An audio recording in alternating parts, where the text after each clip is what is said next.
If you were looking to make your Epson XP446 or similar model chipless, then stay tuned. You won't want to miss this video. Hey, what is going on? The printer guy here, and in this video I'm going to be showing you how to turn your Epson XP printer into a chipless printer. The reason you would want to go chipless is to use a CISS system or to use remanufactured ink.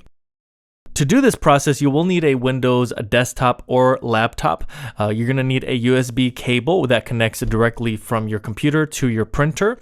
And then once you have that hooked up, you're going to want to go to inkchip.net.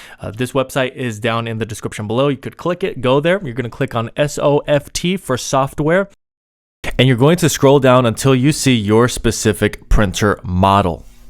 You're going to download the firmware, which is the first download button in the column for the printer you've chosen.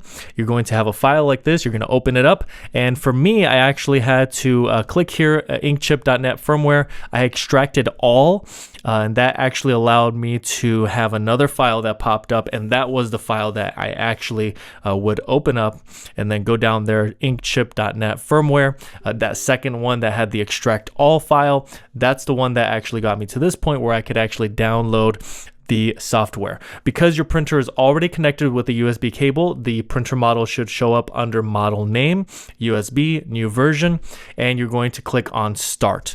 Once you click on start, you select the printer. The firmware will begin to download onto the printer. You're going to allow this to download to 100% because once it's at 100%, that means the firmware is fully uploaded onto the printer, but that's not where the process ends. You also need your activation key, your activation code, and that's what we're going to be working on next. We're going to go down to download the activation back on inkchip.net. You simply just need to go down similarly to what we did before, click download. That's the middle download button for the specific printer. That's going to download another software that will pop up like this. This is a tool that you can use, and this is where you would put in your activation code. We then again have to go back to inkchip.net. You're going to click buy, that is right at the top of the web page, and you're going to select your specific printer model. And if you notice, there's a lot of other models as well. We're going to click on add to cart. This specific code is going to cost about $25, but don't worry about that. There is a discount code that you can use. You're going to click on the top right corner where the cart is, and that will allow you to actually check out. So you're going to input best printers, and that's going to allow you to save 10%, apply the coupon, and then you can proceed to checkout. You can put in your information and pay.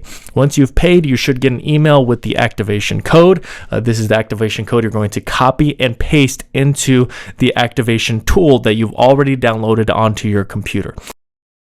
You will now input your activation code, click OK, and we can move forward with the process. Activation code written successfully. That means that the printer can now be restarted, and that firmware, the activation key that's on the printer will now restart it, and it can now become chipless. You can use a CISS system, and you can also use remanufactured ink that maybe previously was not working. Now the code with a lot of the digits with a lot of the A's in it, that's actually your recovery code. You're going to want to keep that for future reference. If this video was helpful, please make sure to like. Any questions at all, comment below. And if you want more content like this, please make sure to subscribe. Thank you so much for watching, and until next time.